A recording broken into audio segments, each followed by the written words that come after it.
আজকে শুটিং এর তৃতীয় দিন, তাই তো? তৃতীয় দিন তো, তৃতীয় দিন আজকে আউটডোরের তৃতীয় দিন। আমরা ঝাড়খণ্ডে আছি, একটা হসপিটাল আছে, এটা কি নামটা বলবো না আমরা এখন, আচ্ছা সিক্রেট রাখছি। তো আমাদের শ্যুট আজকেও আছে, আজকে আরম্ভ হবে শ্যুট আর কিছুক্ষণের মধ্যেই।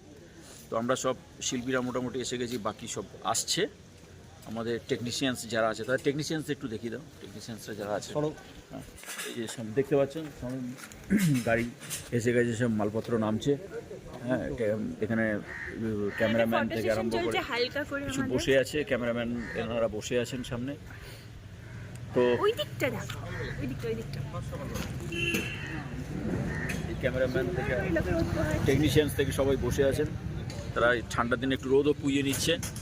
তো বন্ধুরা, আর কিছুক্ষণ পর প্রচন্ড ঠান্ডা, মানে অলমোস্ট 7 ডিগ্রি 6 ডিগ্রি টেম্পারেচার নেমে যাচ্ছে, তার মধ্যে হালকা হালকা করে হাওয়া দিচ্ছে, ঠান্ডায় আমরা কেঁপে যাচ্ছি। আমরা উপভোগও করছি সে হাওয়াটা, আর বেশ মজাও চলছে নিজেদের মধ্যে।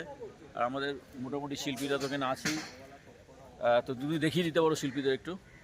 এই যে আমাদের এখানে আছে দীপ রয়েছে, ভালো দীপ। শুভ সকাল বন্ধুরা, আজকে আমরা এখানে এসেছি, আগেই বলেছি কি সুন্দর যে আমরা এখানে তো কী বলে অভিনয় করার জন্য অনেক ডাকা হয়েছে, জানি না আমরা পারবো। আপনাদের গালাগালিটা আশীর্বাদ দেবেন, ভরপেট গালাগালি দেখবেন, আমরা ঠিক আশীর্বাদ প্রাপ্ত হয়ে যাবো। আজকে একদম ভোরবেলা আমরা শুটে বেরিয়েছি, অ্যাটলিস্ট আমরা লোকেশানে এসে পৌঁছে গেছি। জমে গেছি আমি ঠান্ডায়, পুরো জমে গেছি, ভীষণ ঠান্ডা এখানে।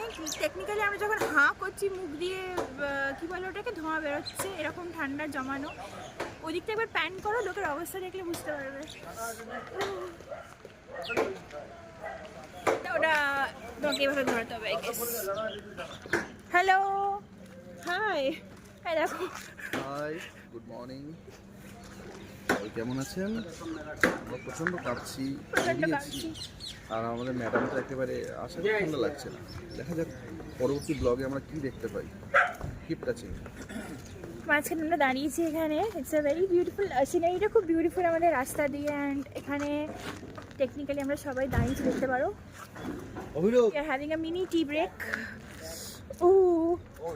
এই নাও, ধরো। লোকটি খুবই অত্যাচারী এবং ফালতু লোক, সিরিয়াসলি। লোকে ফেলার খুব দরকার হয়ে গিয়েছিল, তো যে জন্য এরা রাজ বলল গোয়িং ব্যাক টু কলকাতা। তো